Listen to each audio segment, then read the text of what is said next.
sports fans, Coach Nick here, and welcome to B-Ball Breakdown. Today I want to look at the Miami Heat offense. And if I were Coach Thibodeau, I wouldn't be too concerned with the actual sets that they run because those are easy to figure out, as I'm going to show you.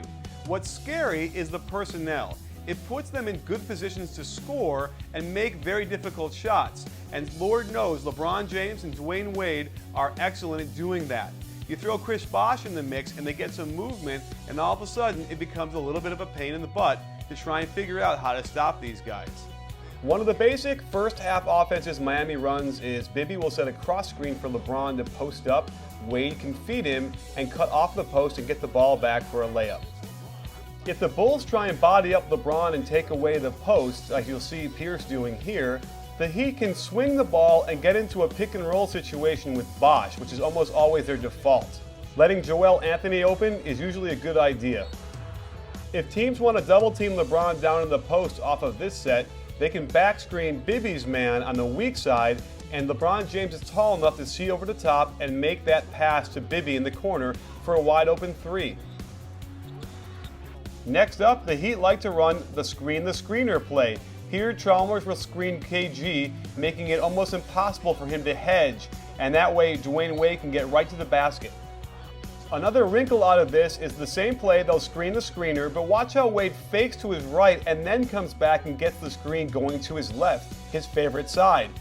This way he's guaranteed to have a switch against KG, not a good matchup for anybody, and he pulls up after traveling, nobody called it, and hits the jumper. The Heat have plenty of room for ISOs for both LeBron and Wade. Here you'll see him go to his left, not get a screen, and force up a shot into traffic. LeBron also likes to isolate, mostly on the left side, and a lot of times will turn it into a post-up opportunity, which isn't really his best shot. LeBron does much better on these isolation pick and rolls when he goes to his left naturally and he goes to the rim to finish. At the end of quarters, it's Wade who tends to get most of the isolations, and here you'll see him go to his left again into traffic. He is not averse to giving it up for open shots. Where Miami gets into trouble is when they do these screen and roll sets, where all they do is pass the ball in the perimeter and screen and roll. There is very little movement, the ball doesn't get below the free throw line normally, and when they do get a shot, it's usually very tough and a very contested shot that is not going to go in more than half the time. Here's another example of that kind of set where all they do is screen and roll. Pass, screen and roll, pass, screen and roll. You can see how the defense can push them farther and farther out on the perimeter, forcing the Heat players to make very aggressive moves to try and get even half of an open shot. And then there are the times that they will isolate Chris Bosh on the post and get next to zero movement. Nobody is moving, and you'll see for several seconds 4 guys just standing there watching. When they finally get into something, it's a tough shot with the shot clock winding down. Watch Wade as he leaks out after pressuring this shot. The Heat got very good at doing these fast breaks with long up-court passes, enabling LeBron and Wade to get open shots. Here, LeBron's going to leak out, and I got to tell you, if he gets that ball there, no one's going to stop him short of fouling him. Boston's a great transition defensive team, but look how the Heat kept beating them down the court with long down-court passes. And if you make a mistake by doing a boneheaded turnover like this, they're down the floor so fast you'll have no chance to stop them.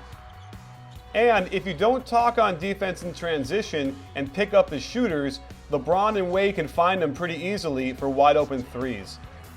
Here's Miami's favorite set, the double high post, and you'll see they have 2 guys in the corner of the foul lines, and then they'll have 2 corners. Almost always, Bibby goes to the weak side corner and screens for Wade, who gets a double screen out of the corner and gets a curl to the basket. Here, LeBron plays Bibby's role, goes to the strong side corner to screen for Wade, who curls. They don't stop it, and he gets another layup. If you think Wade's only allowed to shoot a layup off his curl, here Wade screens and James Jones gets a layup. If Bosh has the ball in the high post and they take away the curl, he can blow by his man and get right to the basket for a layup. If the curl is taken away, the Heat will also try and swing the ball and do a pick and roll. If you can break it up like here with a deflection, the Heat have really no other offense to go to and resort to a simple isolation with LeBron. Since there's no time on the clock, it's difficult to get a good shot off. If the Heat opt not to go to the corner curl, that initiates a screen and roll with LeBron James and Dwyane Wade.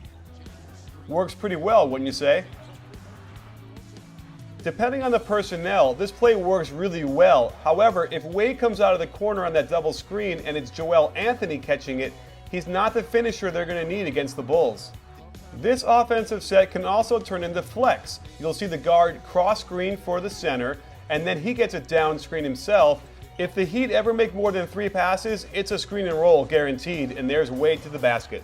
They also use this set to get Bosh the ball on the right low block. Notice how he's almost always on the right side in this 1-4 set. Here you'll see them swing the ball quickly and let him duck in.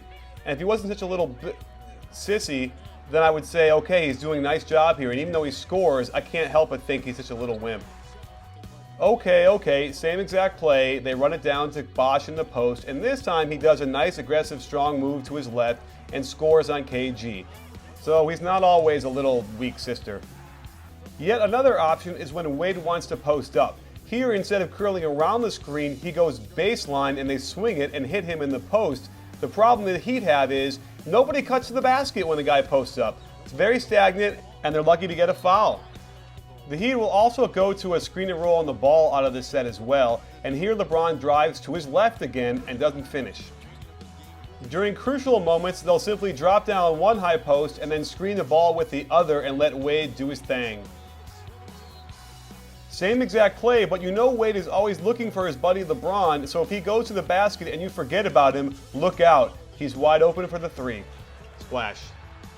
Down the stretch in crucial points, it's very clear the Heat will not let anybody else touch it besides the big 3 and simply do screen and rolls the whole time. So you're not going to risk Anthony or Jones screwing up and turning the ball over because they're not going to have it in their hands. And the latest wrinkle out of the Heat offense is Wade screening for LeBron, which generally yields a fantastic shot and probably the most difficult thing to try and stop if you're preparing for them on the defensive end. James over Pierce. So there you have it, sports fans. I like that offense a whole lot. In fact, I'm thinking about putting it in on my high school team because it works so well. It was something they were missing in the first half of the year, and Lord knows I was brutal on the Heat and Spoelstra for the offense they were running in the beginning of the year because it was so unimaginative and it yielded such poor shots. And now, the key here is putting Dwyane Wade in the weak side corner away from all the action, so that when he's coming around with at least one screen and the ball gets to him, he's full speed, going to the basket, virtually impossible to stop, short of fouling him. And you know what? He'll probably score as well. That said, it's pretty clear to me that the Bulls have to take away that curl out of the corner and not let Wade catch the ball there. If they can force it into the second or third option, suddenly there's only about 10 seconds to go on the shot clock, and it would be very difficult for the Heat to get a good shot without a hand in their face. Stay tuned for lots more on B-Ball Breakdown previewing this series. We'll go through the Bulls offense, and then we'll talk about both the Heat and the Bulls' excellent defenses. The game's on Sunday. Don't forget, bballbreakdown.com has all of our content. If anything were to happen, you can't find us. B-Ball Breakdown's the place to go. We have a brand new interface, a beautiful design website now, and lots of great updates and information. So don't forget, that should be your one-stop shop to getting all of your NBA news, both from me and a lot of other places that I've handpicked to give to you to let you know so you don't miss out on the best articles and information about the NBA.